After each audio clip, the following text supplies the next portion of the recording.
Sightings of aliens date back all the way to 45,000 BC, where rock carvings of round UFO-like objects were etched into cave walls. These depictions date back all the way to the age of the Neanderthals.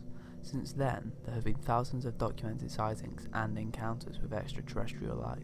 They have been blamed for mysterious disappearances, abductions, and for the mutilation of humans and cattle. In 1988, the badly mutilated body of an unidentified man was found in the Guarapiranga reservoir in Brazil. An autopsy was carried out which established that the man had been dead for 2 to 3 days, but there was no odour and he was not decaying, but his lips, eyes, tongue and ears had been removed. There were also a number of perfectly round 1.5-inch holes in the body, and all tissue and muscle had been removed. Also, his genitals had been mutilated, and his anus had been cut out. Amazingly, the man didn't have any restraint marks on his body, and bleeding had been minimal. The report and the pictures were given to an expert on animal mutilations, and he said that the injuries were very similar to those performed on cattle. Whilst this story may be too much to believe, there are pictures of the body. If you have a weak stomach, look away now.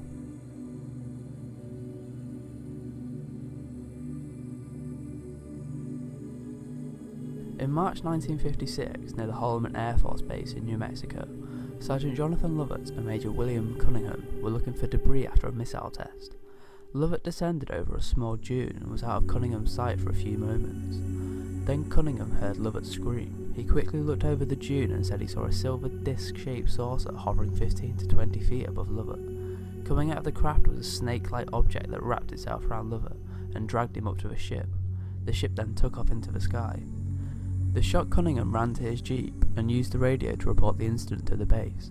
An immediate search was carried out, but personnel at the base believed that Cunningham had murdered Lovette and hidden his body. Teams immediately began searching and covered over 100 square miles. On the third day of searching, Lovette's badly mutilated body was found about 10 miles away from the base. His tongue and eyes had been removed, and his body had been completely drained of blood, and like other mutilations, his anus had been hollowed out. On the afternoon of June 5th, 1980, 56-year-old miner Zygmunt Adimski went missing whilst out running errands in Yorkshire, England. He was in a good mood and was looking forward to the wedding of his goddaughter the next day, so it was unusual he would go missing. There was no sign of him until 5 days later when his body was found on a pile of coals 20 miles away in a different town. His body was found at 3:45 PM, but he wasn't there when the mine yard was last used at 11 AM. The police noted that his clothes were in good shape, but his shirt, watch and wallet were missing. His body was taken for an autopsy, and it appeared that he had died from a heart attack between 11 AM and 1 PM on the day he was found. While it's odd enough that a man suffering from a heart attack will climb onto a pile of coals, that was just the beginning. Adimski had been missing for 5 days, but he had only had about a day's growth of beard. It also looked like he had been fed and taken care of, except for the burns on his neck and shoulders. They had been there for at least 2 days, and some ointment that the medical examiner couldn't identify had been applied to the burns. One of the police officers that arrived at the coal yard was on patrol on the night of November 28, 1980, about a mile away from the yard. He claims that he had an encounter with aliens himself, and can't recall 15 minutes of that night. Meanwhile, in California, there was a man named George Adimski who wrote a number of books on aliens and UFOs. This has led people to question whether the wrong Adimski was captured and killed.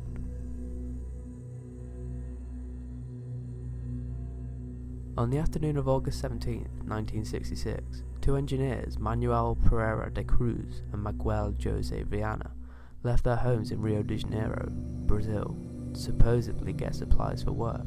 Hours later, witnesses saw them when they bought waterproof coats, towels and a bottle of water at a bar. A waitress said Viana looked nervous and was constantly checking his watch. She was the last person to see them alive. A man who was flying a kite found their bodies 3 days later in the mountains. He immediately called the police, although because of the bodies' remote locations they could only get to the scene the next day.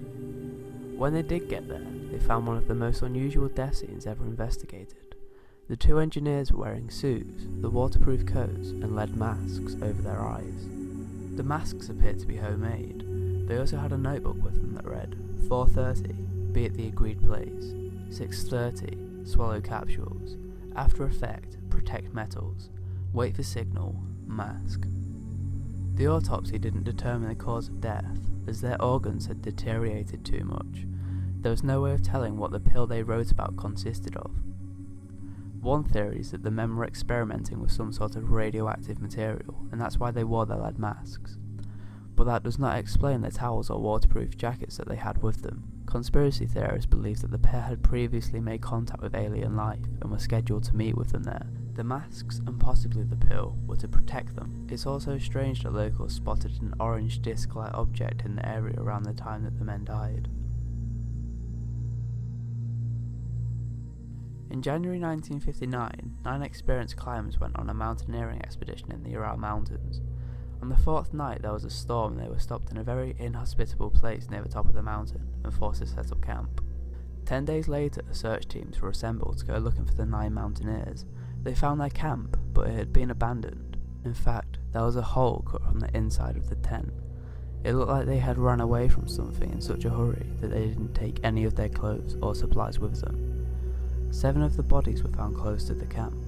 They had been badly mutilated, burnt, and some had even suffered radiation poisoning. 3 of the bodies had injuries similar to those sustained in a car accident, but there was no lesions on the skin that could explain how they were crushed. The other 2 bodies were curiously found more than a mile away from the camp by the remains of a small fire at the edge of the forest. They had been badly burnt and mutilated. They seemed to have fled their camp in just their underwear and without any shoes on. The tree they were under was said to show strong signs that the 2 mountaineers had tried to climb it, perhaps to hide from someone or something. The mysterious circumstances surrounding the deaths led to some people to speculate that aliens were involved. The way that they ran from the tent seems to indicate they were fleeing something. Why else would 9 experienced climbers leave their tent in such a hurry, especially in the blinding darkness of the Urals during a snowstorm? Some locals said that they saw orange orbs flying in the sky the night they went missing.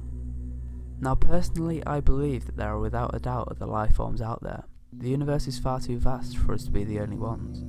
But whether or not these mysterious deaths were down to extraterrestrial beings, I guess we'll never know.